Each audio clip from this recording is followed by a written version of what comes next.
네, 안녕하세요. 오늘은요, 난독증과 학습부진에 대한 연관성에 대해서 말씀을 드릴 거고요. 그리고 이제 이 난독증이 어떤 건지 다시 한번 정리해 드리려고 이 동영상을 준비했습니다.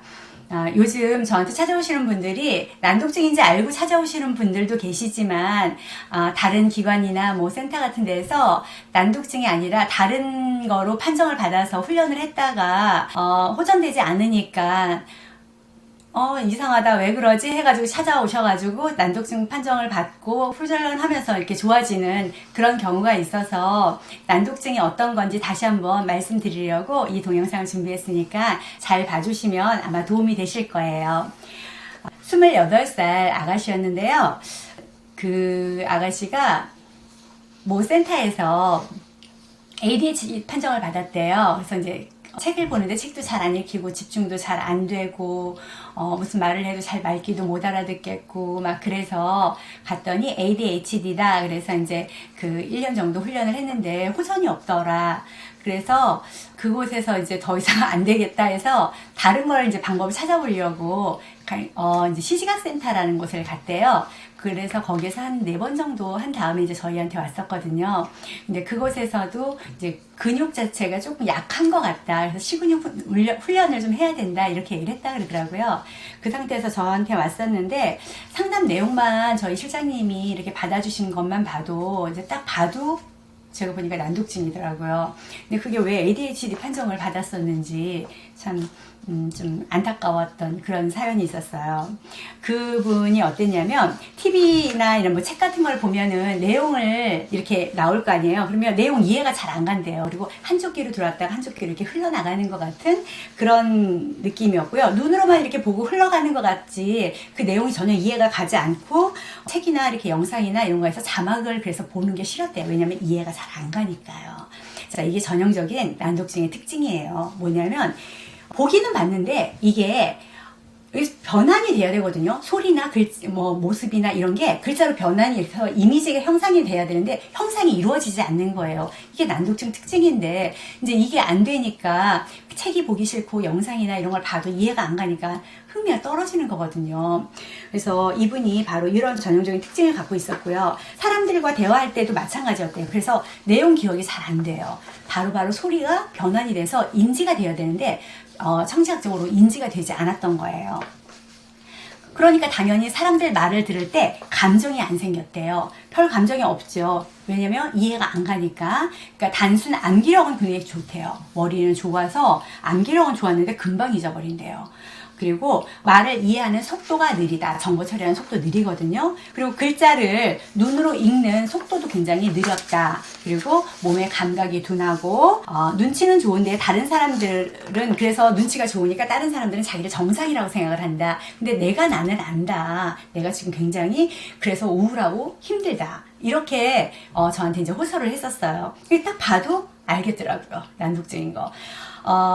우리가 이제 제가 다음에 뒤에 나올 그 영상이나 뭐 이런 거에서 보여드리겠지만 PPT에서 보여드리겠지만 귀는 단순하게 우리가 듣는 기관만은 아니고 운동 감각 기관이기도 하거든요. 그래서 몸의 감각이 둔할 수밖에 없어요. 이런 친구들이 정보 처리하는 것도 그러니까 당연히 늦을 수밖에 없고요.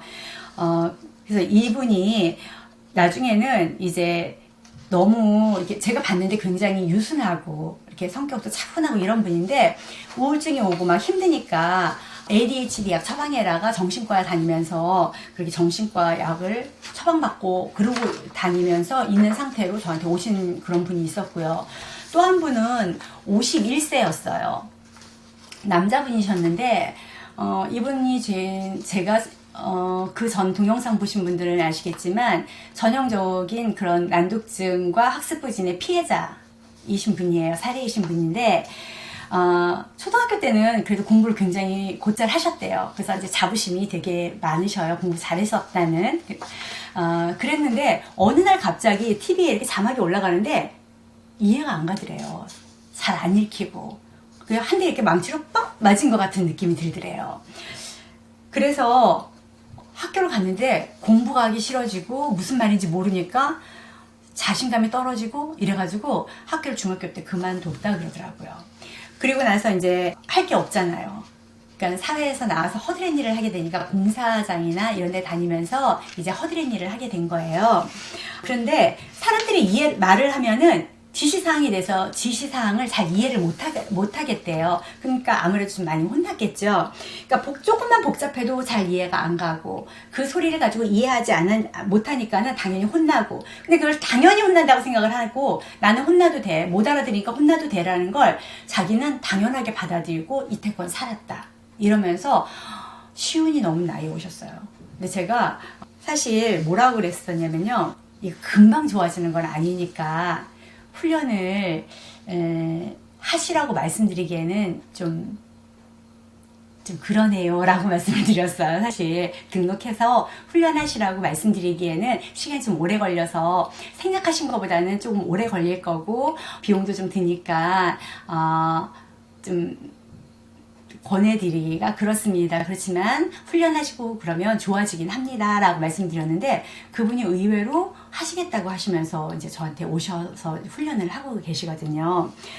왜 그러셨냐면 이분이 굉장히 고치고 싶어 하시는 의지가 강하셨기 때문에요. 그동안에 병원에도 가보고요. 그리고 이런 것 때문에 이제 우울증이나 막 이런 것도 오셔서 정신과 치료도 받고 뭐 이러셨던 분이거든요. 그래서 이런 센터나 이런 것도 많이 찾아다니셨고요. 대학병원이나 이런 데서 혹시 뇌가 잘못됐나 싶어서 MRI, 뭐 뇌파 검사 이런 것까지 다 해보신 분이에요. 근데 이상이 없다 그러니까 그분 말씀 표현에 의하면 미치고 팔짝 뛰겠더래요. 그래서 자기가 왜 이렇게 됐는지를 모르겠어서 원인을 찾아왔으니까 속 시원하게 듣고라도 싶었다라고 하셔서 제가 이제 검사하고 나서 상담을 해드리면서, 상담할 때 이제 검사하면 그날 당장 제가 결과를 말씀드린 게 아니라 종합해가지고 이게 검사한 내용을 가지고 도대체 이런 결과가 왜 나왔지에 대해서 원인 파악을 해드리거든요. 그러기 위해서는 한 2, 3일 후에 결과 상담을 해드려요. 날짜를 따로 잡아서 이제 한 2시간 정도 결과 상담을 해드리는데, 그때 뇌 구조부터 시작해가지고 이런 거부터 시작해서 이렇게 했기 때문에 이렇게 왔습니다라고 말씀을 드렸더니 그제서야 이해가 가신다 그러면서 이제 본인이 등록하시고 훈련을 하고 싶다 그렇게 의지를 보이셔가지고 지금 훈련하시면서 많이 그래도 좀 개선이 되시고 있거든요. 제가 그분 보면서 이런 분도 지금 이렇게 나이가 많이 드셨지만 참 뇌라는 게 신비하다라는 생각이 들 정도로 호전되고 있는 걸 보면은 의지도 중요하고, 그리고 우리가 하면 정말 되는구나 이런 생각이 드는 그런 걸 봤습니다. 사람들이요, 그러니까 본인이 이런 처지에 있으니까 나는 진짜 바보인가? 이런 생각을 했고요. 당연히 나는 무시를 당해도 돼 라는 자존감이 바닥까지 하락하는 그런 생활을 했다 그러시더라고요. 그런데 이제 자존감 훈련이랑 이런 제가 신경심리 상담이랑 이런 거 하면서 자존감 올리는 훈련 이런 것도 하거든요. 이제 이런 걸 하다 보니까 내가 그거 정말 생각을 잘못했구나 이런 생각을 하신다고 요즘은 그런 말씀을 하시거든요. 또 하나는 굉장히 안타까운 소식이 하나가 있었어요. 되게 멀리서 오셨던 건데요. 이분은 본인이 전화를 하신 건 아니고 친정 오라버니께서 전화를 하셨어요. 동생이 굉장히 힘들어 하는데 좀 도와주십시오 하고 전화를 하셨는데, 모 기관에서 조카가 경계선 지능 판정을 받았다. 근데 굉장히 똘똘한 아이다. 그런데 동생이 똘똘하다고 믿었던 친구가 경계선 판정을 받고 나니까 하늘이 무너진 것 같이 너무 낙심을 하고 지금 삶의 의미 같은 것도 못 찾고 너무 힘들어한다. 심지어는 지금 죽고 싶다는 소리까지 하고 있다. 그러니까 동생을 좀 도와주십시오 이렇게 연락이 왔어요. 근데 여기가 지금 제가 있는 곳이 안양이거든요. 근데 저 밑에 있는 지방에 있는 분이셨어요. 답답하지만 사실 제가 좀 멀리 있지만 그래도 최선을 다해서 도와드리고 싶은 마음이 있어서 일단은 오시라고 해가지고 상담을 했었는데, 아이 결과지를 보니까 83의 경계선 지능은 맞아요. 예, 그래서 거기서 보니까 언어 이해와 뭐 작업 기억 능력 그거는 평균 정도는 됐고요. 지각 추론이랑 뭐 처리 속도 이게 이제 경계선에 나왔더라고요. 다른 사람이 보는 방식대로 지각을 할 수 없는 그런 관습력이 좀 많이 부족하다. 이렇게 이제 견해를 가지고 왔는데요. 아이를 실제로 임상으로 대면을 해서 대면 상담을 해보니까 아이가 좀 똘똘해요. 예, 딱 1학년 그 수준 맞더라고요. 근데 이제 여기서 검사를 저희가 하는 검사 툴을 가지고 검사를 했더니 시지각이 좀 많이 좀 떨어지는 편이었고요. 그리고 정보 처리하는 게 좀 많이 떨어졌어요. 당연히 엄마가 스트레스 많이 받아 있는 상태였고요. 이제 와서 말씀을 하시는데 엄마가 불안도가 굉장히 높으시더라고요. 우울한 것도, 우울증도 좀 많이 있으시고요. 그런 환경에서는 아이가 스트레스나 이런 지수가 높을 수밖에 없죠. 우리 아이가 그 아이가 경계선 지능을 받아가지고는 왔지만 사실 저희가 실제적으로 검사를 해보니까 그 지능이 그렇게 나올 수밖에 없었던 건 난독증에 의한 그런 결과였더라고요. 그래서 이런 거에 대해서 어머니께서도 이제 간호사 출신이셔가지고 혹시 우리 아이가 난독증이 아닌가요? 이렇게 말씀을 하셨더니 그거는 자기네는 검사하는 그거는 없기 때문에 잘 모르겠지만 어쨌든 지능이 낮고 어머니 그냥 받아들이고 사세요. 이렇게 얘기를 하셨대요. 그러니까 이제 어머니께서는 이걸 어떻게 평생 내가 우리 아이를 이런 모습으로 살 수 있느냐.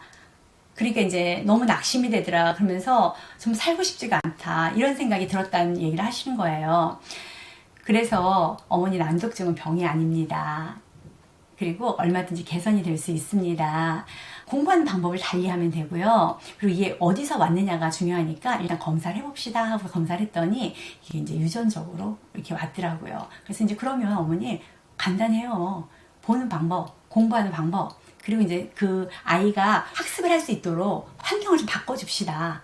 훈련을 하면 이거 충분히 개선될 수 있습니다. 이제 제가 그러면서 어머니한테 말씀을 드리고 상담을 했었거든요. 제가 이제 말씀드리고 싶은 건 뭐냐면요. 우리가 어떤 판정을 어떻게 받았느냐도 중요하지만 그게 진짜 원인이 뭔지를 제대로 좀 파악하고 얘기를 좀 해주셨으면 좋겠다라는 생각도 들고요. 우리 아이가 지금 정말 그렇게 엄마인 내가 보기에 정말로 그런 상태인지를 엄마가 가장 잘 알거든요. 그래서 정말로 그 정도로 우리 아이가 이상한가? 의심이 된다면 다시 한번 다른 기관 가셔서 검사 한번 제대로 받아보시는 것도 권해드리고 싶어요. 예, 그러면 제가 난독증 그거를 다시 한번 이제 하나씩 보여드리면서 말씀 나눠볼게요. 이게 바로 우리 그 28살 그 아가씨 거예요. 모 센터에서 ADHD 판정받았다 그랬잖아요. 그 센터에서 받았던 그 ADHD에 해당했던 친구인데요. 저희하고 검사를 했더니 이게 바로 난독증이 왔던 거예요. 여기에서 보면 여기 L이라고 이게 우세눈 있는 데에서 보면 리드라이저 검사를 했더니 마이크로 컴퓨터 그 카메라가 있거든요. 그거를 쓰고선 검사를 했더니 지금 커렛이 50이 나왔고요. 그리고서 이게 독해 능력이랑 이런 게 잘 기억이 안 난다 그랬잖아요. 읽은 게. 그러다 보니까 정확도도 50밖에 안 나왔고요. 우세눈 자체가 왼쪽으로 도미넌트가 왔더라고요. 그래서 이 친구는 유전적으로 조금 문제가 있기 때문에 공부하는 방법을 조금 달리 해야 되는 그런 친구였어요.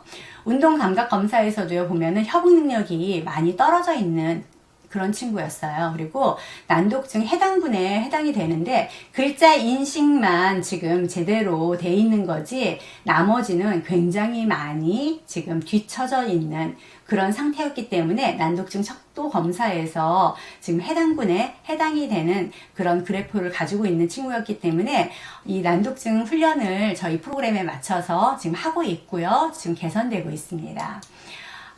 요게 바로 이제 그 초등학교 1학년짜리 그 친구 경계선 지능을 갖고 왔던 그 친구 표예요.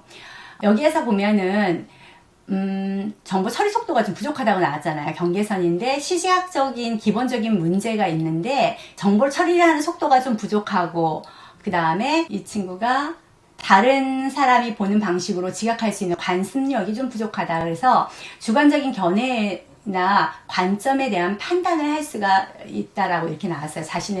자신만의 방법으로 이 아이는 좀 공부를 좀 해야 되는 그런 친구예요. 그리고 다른 방법으로 학습을 하면 충분히 공부할 수 있거든요, 이 친구도. 언어와 운동 등 지적인 발달은 또래 아이와 비슷한 수준이래요.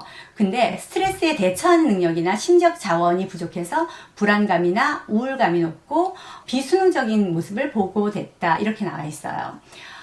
이 친구가요, 당연히 환경이 되는 엄마가 불안하고 우울하고 이게 되게 심하니까 이 친구한테도 전이 될 수밖에 없거든요.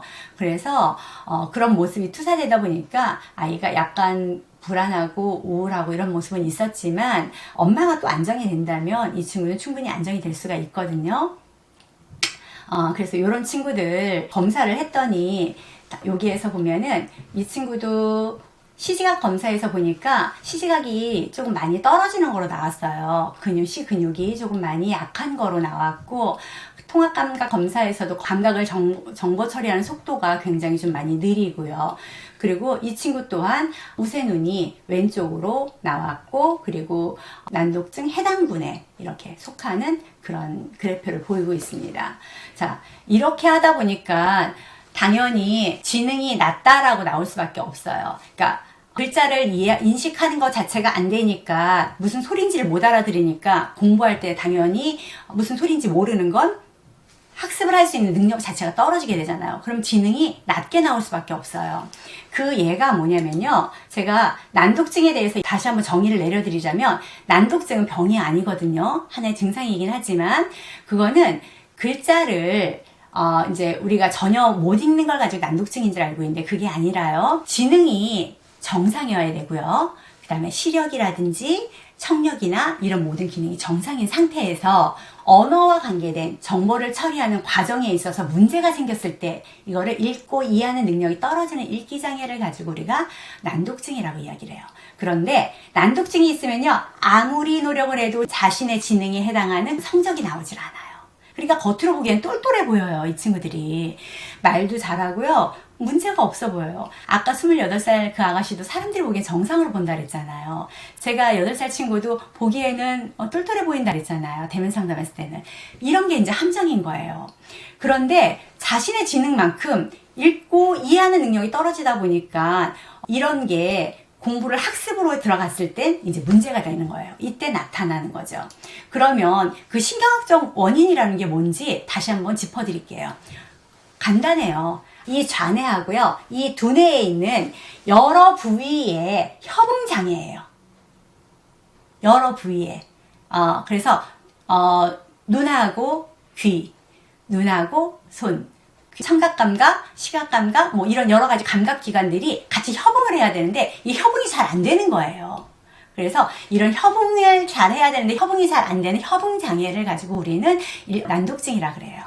그래서 언어와 관련된 이 좌뇌와 두뇌의 협응장애가 난독증이기 때문에 이런 과정을 가지고 우리가 조금씩 개선시켜주기 위해서는 기능학적인 부분도 튼튼한지를 봐줘야 되고 이런 부분을 훈련시켜줄 필요가 있거든요. 그래서 이런 전문 기관이나 이런 게 조금 필요해요.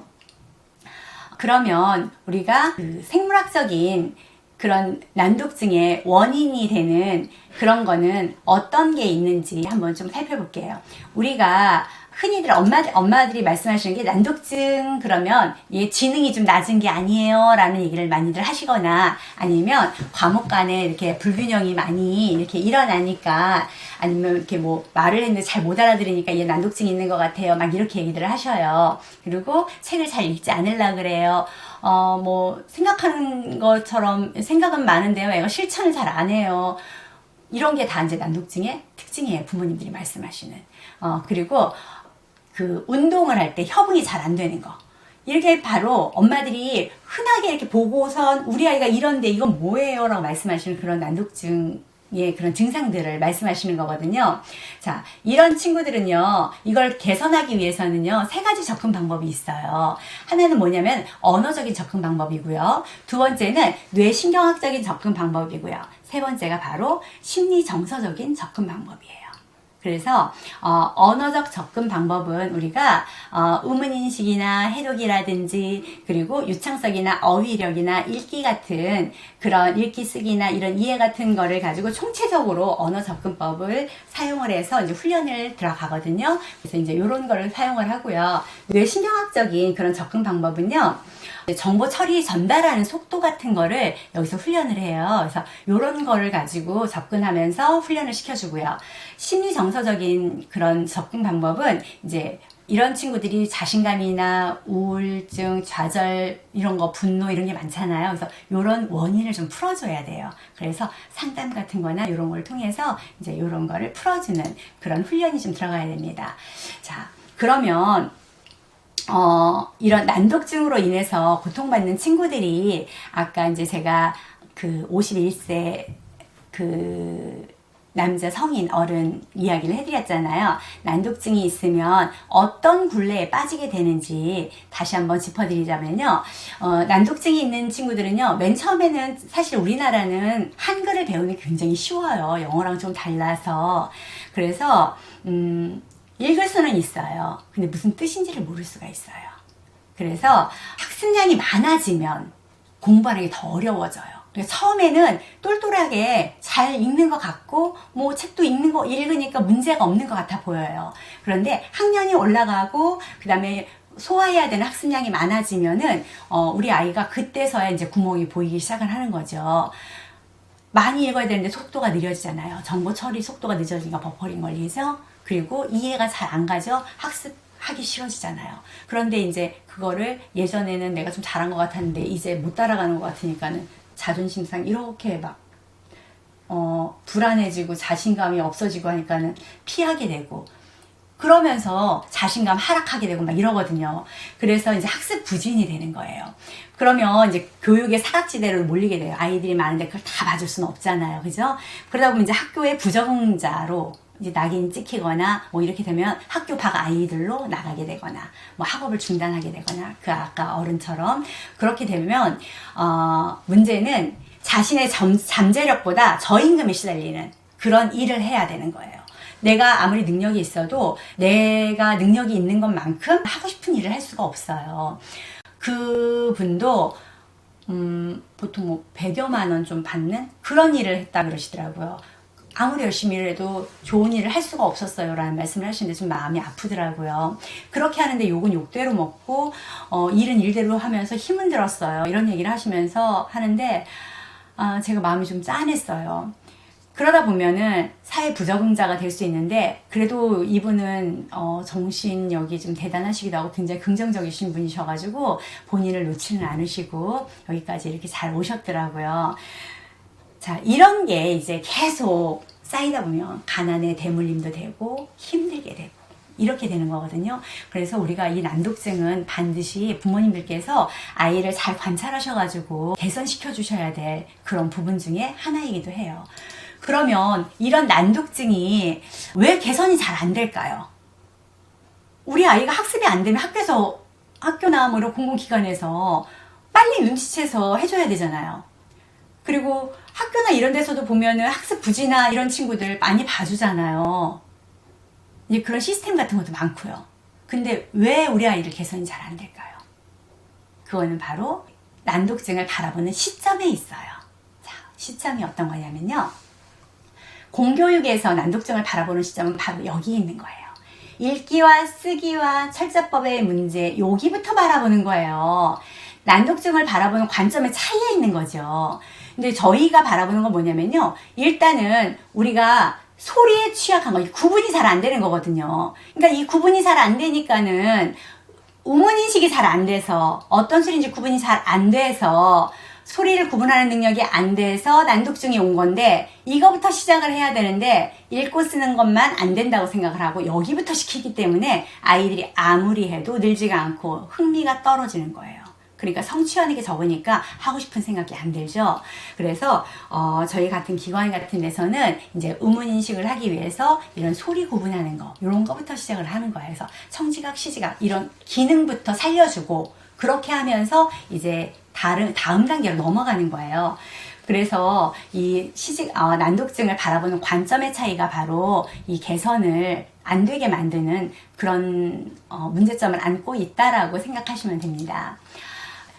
난독증에는 종류가 여러 개가 있는데요. 그 중에서 가장 크게 두 가지로만 예를 들어라 그러면 우문성 난독증하고 유창성 난독증을 들 수가 있어요. 말 그대로 우문성 난독증은요. 단어 해독 자체가 안 되는 거고요. 유창성 난독증은요, 읽기는 읽는데 내용 이해를 잘 못하는 거예요. 우리나라에 가장 많은 게 바로 이 유창성 난독증이라고 할 수가 있습니다. 이제 난독증 검사를 오시면요, 한 8가지 검사가 들어가거든요. 그래서 이제 8가지 요인 검사가 들어가는데, 그 요인이 뭐냐면 글자 인식을 제대로 했는지, 그리고 말하기 듣기는 제대로 되는지, 쓰기 요인, 쓰는 건 잘 되는지, 그리고 지능은 어떤지, 그리고 이제 읽기랑 그 읽기에 대한 부수적인 요인 같은 거, 그런 거는 지금 그 이해나 심리 같은 거 파악은 잘 되는지, 뭐 이런 거예요. 그리고 음운 처리 과정이나 이런 거는 잘 기능적인 건 제대로 되는지, 읽기의 정확성이나 속도, 리듬감 이런 거는 잘 되고 있는지, 그리고 좌우뇌의 발달 이런 게 균형이 잘 잡혀서 이루어지고 있는지, 좌우뇌가 제대로 골고루 발달되고 있는지, 이런 8가지의 요인을 저희 그 대한난독증협회에서는 검사를 해서 우리 아이가 지금 난독증이 있는지 없는지를 판명하고 있기 때문에, 대한난독증협회에서 운영하고 있는 이런 난독증 검사를 하시면 우리 아이가 난독증이 있는지 없는지를 잘 아실 수가 있으니까, 이런 센터를 한번 찾아가 보시는 것도 좋습니다. 읽기에서 중요한 요인이 5가지가 있거든요. 일단은 아이가 우문 인식이 되어야겠죠. 그죠? 그래서 이제 우문 인식이 된 다음에는 글자가 제대로 인식이 돼야 되니까 글자 인식을 해야 되고요. 글자가 인식이 되면은 이제 어휘력이 좋아져야 되고요. 어휘력이 되면 유창성, 그 다음에 내용이에요. 이 5가지가 제대로 되면 우리 아이가 읽기를 잘 할 수 있거든요. 그래서 이게 골고루 잘 될 수 있도록 우리 아이를 지도해 주시면 우리 아이들이 이제 난독증으로부터 좀 자유로워질 수 있기 때문에 이런 기관이나 이런 데를 이용하셔서 훈련을 받아보시는 것도 좀 권해드리고 싶고요. 제대로 된 상담 한번 받아보시는 것도 좋을 것 같아요.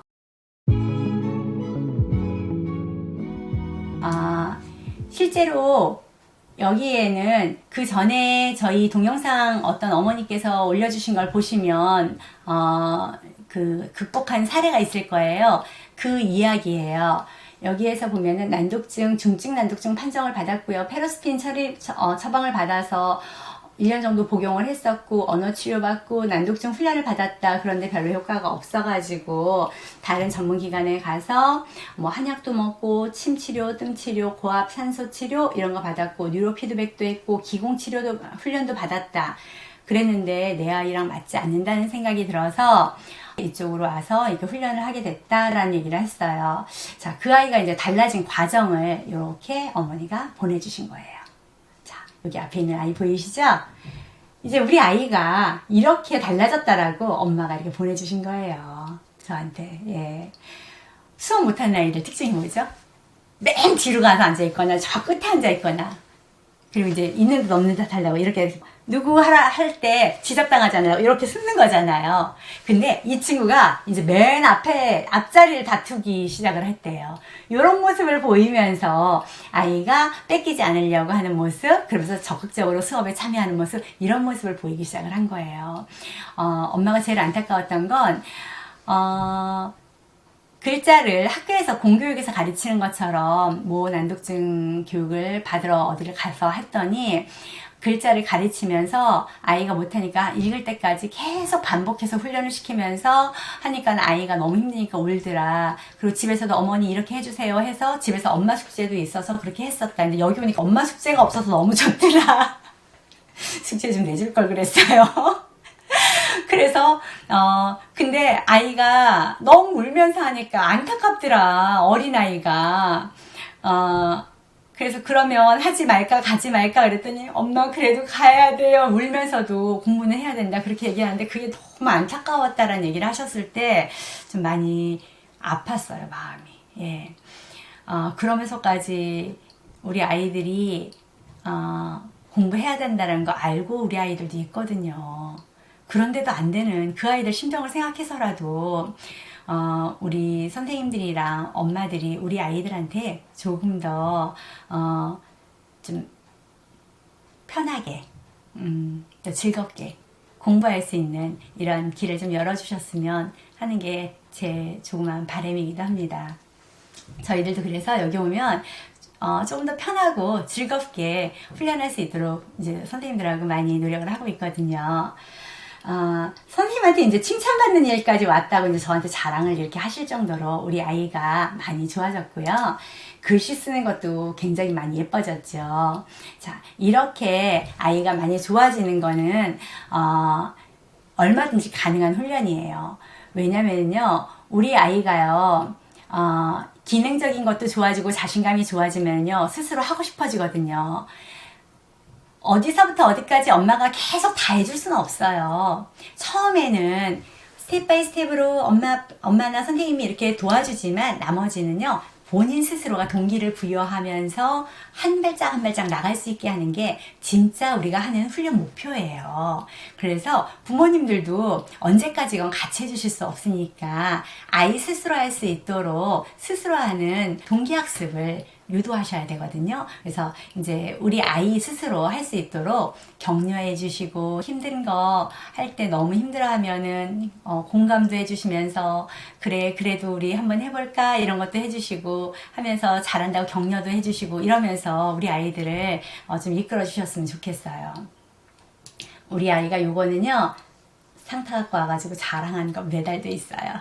이쁘죠? 얼마나 자신감이 생기고 그러면 막 엄마가 이런 것도 보내주시고 그래요. 저희 여기 다니는 아이 중에 중학교 2학년 한문 선생님이 있어요. 그 엄마가, 아이의 엄마가, 학부모가, 그분이 본인이 가르치는 애들보다 훨씬 잘 썼대요. 3학년짜리요. 어떻게 이렇게 잘 썼냐고 막 칭찬하시더라고요. 그 정도로 아이가 지금 이렇게 똘똘해졌거든요. 얼마든지 개선될 수 있는 부분이니까 희망들 가지셨으면 좋겠어요. 제가 항상 가지고 있는 제 교육 모토가 바로 이겁니다. 안정된 정서를 바탕으로 협음과 조화를 이룬 균형 잡힌 두뇌가 가장 이상적인 두뇌입니다. 라고 저는 이야기를 해요. 가장 이상적인 두뇌가 어떤 거예요? 라고 얘기할 때 제가 서슴없이 이야기하는 거거든요. 정서가 빠지면 안 돼요. 그래서 아이들이 아무리 똑똑하고 아무리 잘한다 그래도 그 아이가 따뜻하지 않고 올바르지 않으면 그 공부는 잘하는 게 아니에요. 그래서 가슴까지 따뜻하고 정서도 따뜻한 그런 아이로 키워줘야 되거든요. 자, 제가 이 말씀을 왜 드리는지 이제 여기서 이해가실 거예요. 우리는요, 뇌가, 인간의 뇌는 3층으로 되어 있잖아요. 자, 첫 번째는 생존의 뇌고요. 두 번째는 감정의 뇌, 세 번째가 바로 사람을 사람답게 하는 이성의 뇌예요. 인간의 뇌라고도 하죠. 자, 생존의 뇌는요, 우리가 생명 유지를 위해서 있는 거고요. 그 다음에는 구피질인 변연계라고 하는 감정의 뇌를 가지고 있고요. 그 다음에 사람이 사람답게 할 수 있는 사고하고, 그러니까 생각하고 운동하고 지식을 담당하는 인간의 뇌인 대뇌피질이 있습니다. 자, 얘가 바로 이제 생각하고 판단하고 기획하고 뭐 추리도 하고 감정 조절도 하면서 통제를 하고 하는 거예요. 자, 요 창조 활동을 하는 요 인간의 뇌를 가지고 보다 활성화시키기 위해서 우리가 공부를 하는 건데, 너무 감정의 뇌에 치우치면은 이 위에 있는 애들이 제대로 일을 할 수가 없어요. 3층에 있는 뇌가. 그래서 우리가 이 감정에 있는 뇌를 안정화시켜야 돼요. 자, 제가 그 다음 걸 한번 보여드릴게요. 이거는 스트레스와 뇌 혈류량에 대한 관계에 대해서 그린 건데요. 혈류량을 가지고 체크를 해봤더니 우리가 긍정적인 정서를 가지고 있으면 스트레스를 안 받고 있잖아요. 그러면 정서가 굉장히 안정이 되어 있어요. 그럴 때는 뭐든지 할 수 있다는 생각이 들고, 그리고 이제 자신감도 생기고 이러잖아요. 그럼 도전? 이런 것도 생기죠. 불안하지 않으니까요. 그럴 때는요, 변연계가 어디라 그랬죠? 감정의 뇌라 그랬잖아요. 여기 있는 데가 골고루 피가 가 있고요. 대뇌피질, 인간을 인간답게 하는 3층에 있는 데까지 골고루 피가 가 있네요. 그죠? 1, 2, 3층에 골고루 가 있어요. 그런데 불안하거나 스트레스가 높거나 불안한 정서를 가지고 있을 때에는 우리가 지금 변연계에 있는데 뇌가 혈액이 몰려 있는 게 보이실 거예요. 이럴 때는 불안하거나 위협을 느끼거나 무력감이 있을 때예요.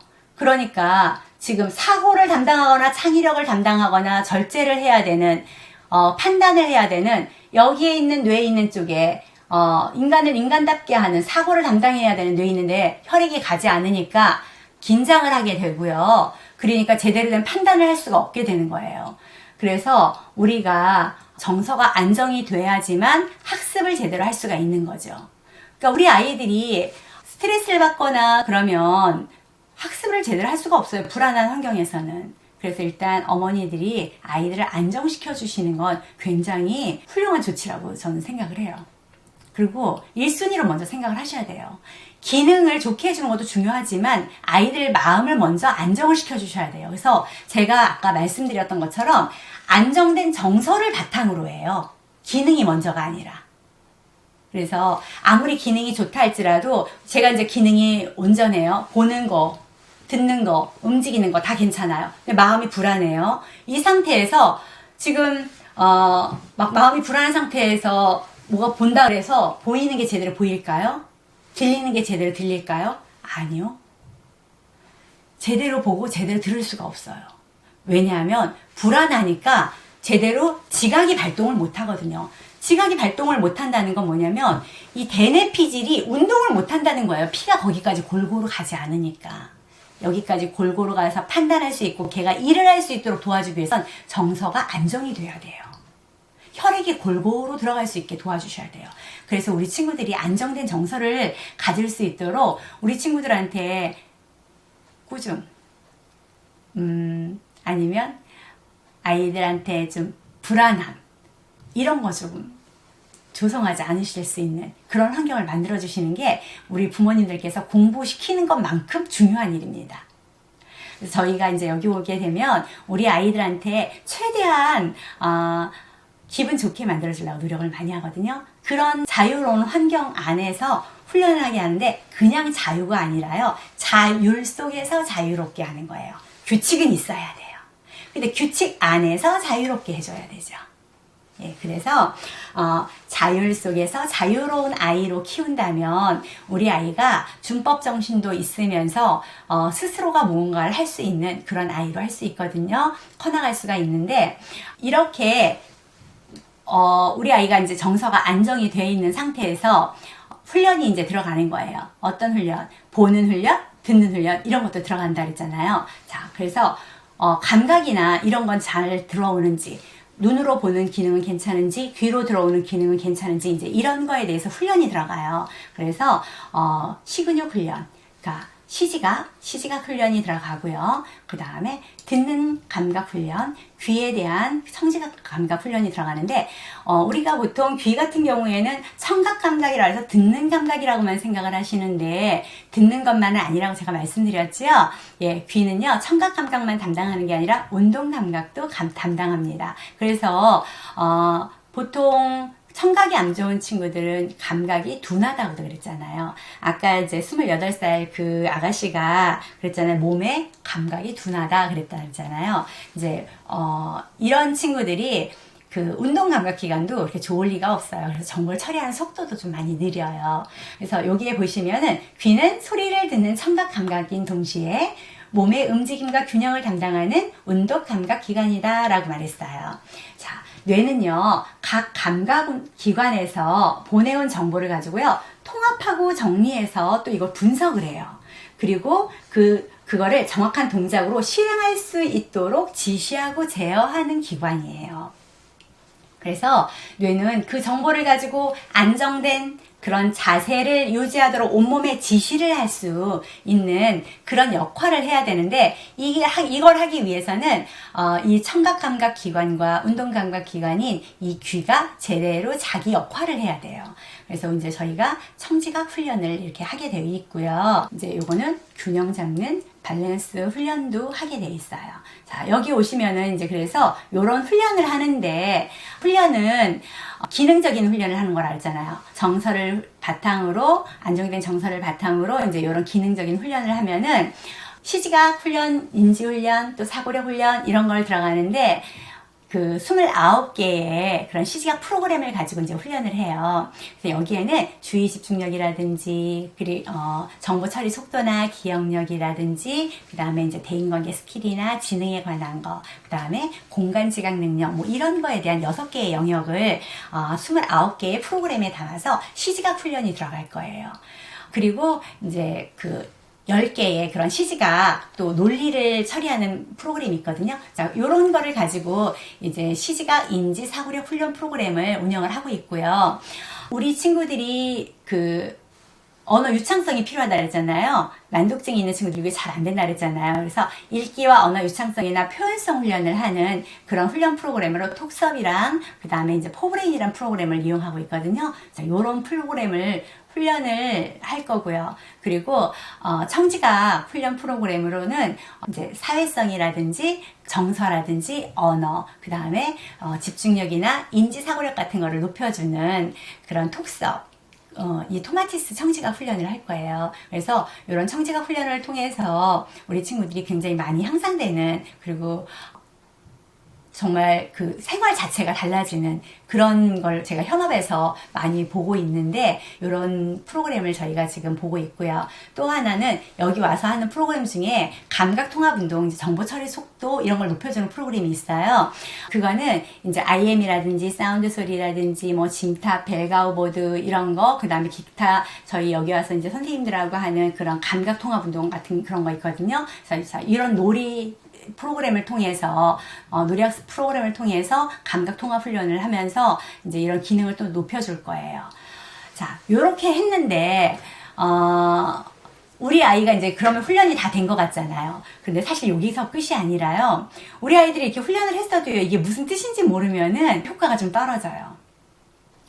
제가 가장 중요하게 여기는 것 중에 하나가 뭐냐면 부모 교육이에요. 저희가 여기서 훈련을 아무리 잘해준다 그래도요, 저희는 당연히 전문가니까 잘하죠. 좋은 프로그램이니까, 세계적인 프로그램 같다 하니까 훈련 효과가 있을 수밖에 없지요. 그런데 여기서 아무리 좋은 프로그램 갖고 좋은 선생님이 좋은 이렇게 훈련을 시켜가지고 보낸다 그래도 집에서 아이가 환경이 되는 부모님이나 뭐 가족들이 나쁘게 이렇게 피드백이 주어져 가지고 힘들게 하거나 그러면은 그만큼 효과가 반감이 돼요. 그래서 부모님은 집에서 어떻게 해주셔야 되는지, 그래서 제가 항상 엄마가 행복해야 아이도 행복합니다 그러잖아요. 그래서 엄마는 또 어떻게 행복해지는지, 엄마 행복해지는 방법, 또 엄마가 어떻게 아이를 바라보면서 아이를 피드백해줘야 되는지, 이제 이런 훈련을 제가 심리상담을 통해서 엄마들하고 같이 해줘요. 그리고 아이의 상태가 지금 어떤지를 그때그때마다 체크해 드리면서 엄마한테 바라보는 눈을 제공해 드리고요. 또 우리 아이는 지금 어떻게 하고 있는지 이야기해 주면서 지금 네가 일어나고 있는 현상이 지금 어떤 거야? 라고 이야기를 해주면서 지금 이럴 때는 이렇게 했으면 좋겠어. 이런 이야기도 해주면서 심리상담 같은 거 이런 거 들어가거든요. 그러면서 이제 총체적으로 정리를 해요. 그리고 아이들은 선생님이랑 그냥 노는 줄 알아요. 이야기하면서. 근데 사실 그 노는 거 안에 저희는 복잡 미묘한 그런 감정을 가지고 수시로 선생님들이 전문가시기 때문에 그 말씀 한마디, 그 다음에 그 언어 선택 하나, 표정 하나를 저희는 교육에 담아서, 교육적 의미를 담아서 하고 있기 때문에 아이들한테 교육적으로 놀이치료가 들어가거든요. 그래서 이런 놀이치료, 그리고 이제 신경심리 상담, 부모교육 상담 이런 걸 통해서 저희가 이런 난독증이라든지 이런 여러 가지 훈련을 개선하고 있습니다. 자, 이렇게 하다 보니까 그냥 와서 아이들이 노는 것 같은데, 그냥 몇 가지 훈련하는 것 같은데 근데 아이가 정말 달라지네요? 이런 반응을 보이고 아이들은 여기 오는 게 정말 즐겁대요. 그래서 와서 훈련하다 보니까 그냥 즐거워요. 근데 편안한데 재밌는데 요즘 책이 좀 잘 읽히네요. 좀 덜 피곤하네요. 이렇게 이제 초반에는 그 경과를 보이다가요. 나중에는 선생님 요즘은요 공부하는 것도 자신이 생겼고요. 그리고 이제 저를 좀 사랑하는 법이 생겼고요. 요즘 좀 친구들도 생겼고요. 그러다 보니까 좀 사회성도 좀 좋아졌고요. 뭐 이런 여러 가지 효과들이 보이는 거예요. 그래서 사실 난독증 하나만이 문제는 아니고요. 그건 하나의 보여지는 현상인 것 뿐이고요. 그거로 인해서 생기는 것들이 굉장히 부수적인 그런 안 좋은 그런 것들이 되게 많아요. 부작용 같은 게. 그래서 그거 하나가, 난독증 하나가 학습부진도 가져올 수 있고요. 학습부진이 오다 보면은 친구들하고 당연히 말이 안 통하다 보니까 뭐 아웃사이더로 밀려난다든지 소심해질 수밖에 없고요. 그러다 보면 다툴 수도 있고요. 뭐 왕따 문제도 생길 수 있고요. 뭐 여러 가지 문제들이 생길 수가 있단 말이에요. 자, 이런 것들이 다 개선이 될 수가 있는 거예요. 그래서 정서 심리라든지 이런 쪽으로도 개선이 될 수가 있고 사회성도 개선이 될 수 있고 이러면서 아이들이 스스로가 자신감이라든지 자존감을 회복하는 데도 도움이 되면서 집안 자체가 많이 개선되는 그런 걸 많이 봤어요. 저는 제가 이제 오늘 동영상을 준비하면서 제일 어머니 아버님들 또 이제 우리 친구들한테 말씀드리고 싶은 거는 행여 안 좋은 판정을 받았다 그래도 너무 낙심하지 말고요. 인생은 한 번밖에 안 사는 거잖아요. 근데 얼마든지 좋은 기관에서 제대로 된 교육을 받을 수가 있어요. 그런 나한테 맞는 기관을 찾아가셔가지고 훈련을 하면은 좋아질 수 있으니까 그 희망의 끈을 놓지 않으셨으면 좋겠고 본인을 존중해주는 그런 삶을 살았으면 좋겠어요.